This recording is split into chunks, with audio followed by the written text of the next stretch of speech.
Hey everybody, welcome back into North Dakota today. Well, September is National Sewing Month. North Dakota has had a wide variety of cultures and fashions, and here to share more about sewing is celebrity historian Raffi Andonian with his consistently fashionable pink bow tie. Good morning. I was so glad you pointed that out. I even wore the purple suit for the fashion. Okay, we're feeling really fashionable this morning then, huh? That's right, and you know how ZZ Top says, right? You know, they come running just as fast as they can. Yeah. 'Cause every girl wants a sharp dressed man. I love it. Okay, let's jump right into it. What did you think people in the past think about sewing by hand or machine? Think about the debates over technology we have today. So some of the stuff that you would hear might sound a little bit familiar. So in the sewing machine case, for example, which is the technology that really revolutionizes sewing, you're going to have this discussion of, well, the machine is great because of the fact that, as one woman put it, I can do a year's work in 1 week. And what that means is that they have more social time because they felt like they were trapped and were not able to socialize. On the other hand, you have the craft favorable people who are going to say, you know what, I like the way that the bone and the nerve and the fiber comes together. Those are their terms, the bone, nerve, and fiber.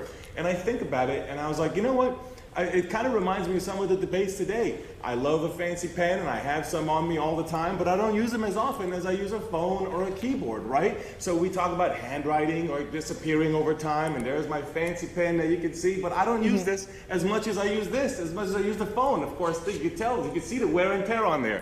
But when the sewing machine comes around, the technology is pretty tremendous, and there's one company in particular I want to show you, and that's the Singer machine. Okay. In particular, was very popular. It was very a company that was very critical to popularizing it. Let me show you an actual example. Right here, this is my great-grandmother's sewing machine, more than 100 years old.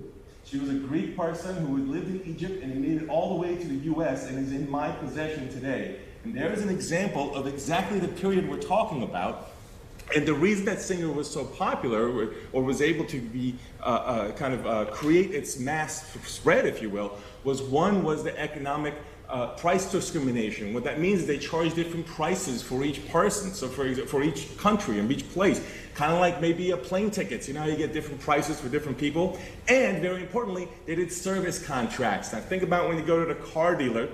You don't just buy a car, you get service behind it. So it influences us to this day because they had service from the sales stores, so you could feel comfortable buying that machine because it's what economists call durable goods. Durable goods are stuff that you keep for a long time, a sewing machine, a car. How about a refrigerator or a washing machine, which often comes with a warranty? Again, that service attachment, so you feel more comfortable buying that durable good. And so that's what's so critical about Singer in this picture. And what that did is it democratized women's fashion. So women's fashion, instead of being something that was only for the wealthy, in the past you would go and have, maybe get a customized dress. That's the only way you could get a dress that was going to be handmade or even using the technology at the time in the 18th century.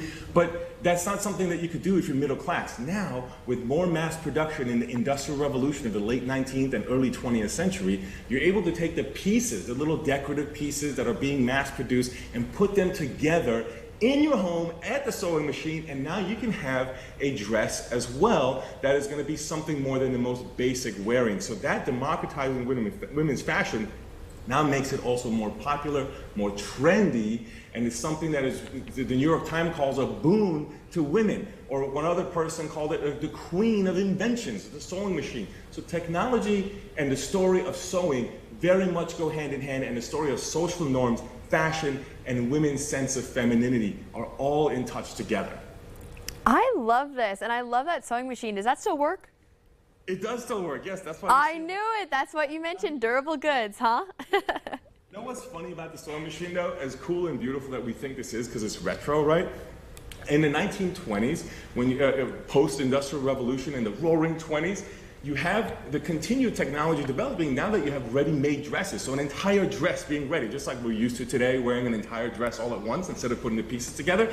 And what that did is it took this and made it actually unfashionable, believe it or not. That's part of the reason this was set aside in my family. That's why maybe if you went to your grandma's house, sometimes you see a sewing machine hiding under the table within the nightstand or even within like a coffee table. It was designed to be out of sight because it's no longer fashionable even though you're going to use it. And what I would liken that to is if you have a refrigerator in the garage.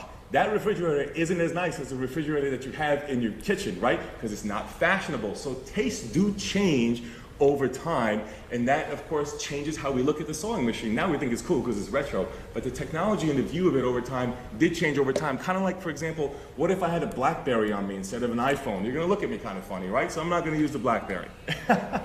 Yes, absolutely. Thank you so much for joining us this morning. We always love having you on, and I know we'll be checking back in with you next month, so we appreciate it.